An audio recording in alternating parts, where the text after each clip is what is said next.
Clicking a column setup button displays the column setup dialog box. I'm going to click on the address bus here.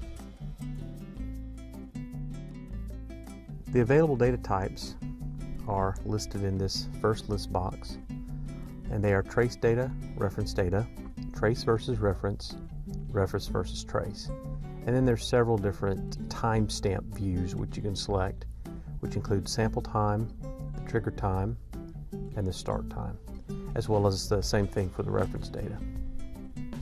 The trace data and reference data views are self-evident.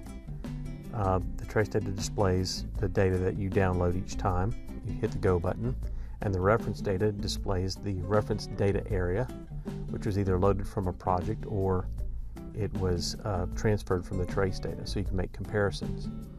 And those comparisons are trace versus reference, and I'll show you an example here.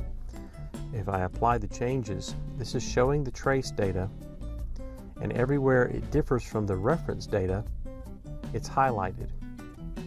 So here, these zeros down at the bottom, those are the same in the trace and the reference data.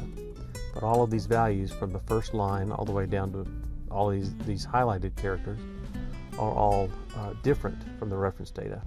Reference versus trace shows the reference data and also highlights any differences to the trace. So here we can see the reference data is all zeros, and that's why these characters down here are the same. But all these highlighted characters are different. The sample time for a column shows, and I've already got that displayed here, that shows each sample's elapsed time. If I choose the trigger time, let me make this dialog, this column wider. Okay. This shows the time from the sample start to the trigger sample. And the start time shows the time from the sample start to the start of the trace data. So the first sample will always be a 0. So let's set that back to trace data. And I'm going to reset this column width to something a little more reasonable. And of course, you can choose to view the data in hexadecimal, binary, octal, any number of numeric bases.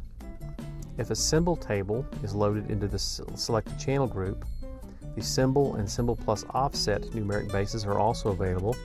And as it turns out, I already have a symbol table loaded into the data group. So I'm going to look at, here's the symbols and symbol plus hex offset. So if you choose the symbol base, anywhere the numeric value in the column matches a symbol from your symbol table, you will get that text in the column. The symbol plus hex offset display, the same thing, but it's going to show you the closest symbol on every line plus a hexadecimal offset to that symbol. The column's color can of course be changed from the list box here. The address group was originally red in the channel groups tab, but you can override that here locally and make it whatever color you want. And finally, the channel group to display in the column is selected by the list box at the bottom of the dialog. I have two groups defined, address and data, and the new groups channel group wizard button launches a wizard which lets you create a new group right here from this dialog.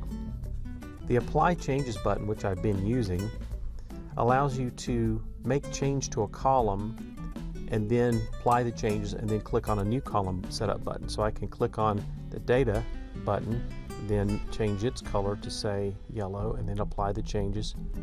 Go back to it, click on the address group, change it to red, apply changes. This prevents you from having to reopen this dialog box every time. And the done button does the same thing, except that it applies the changes and closes the dialog box. The help button, of course, launches the online manual for the setup dialog box. The next video discusses how to use the markers in the numeric window.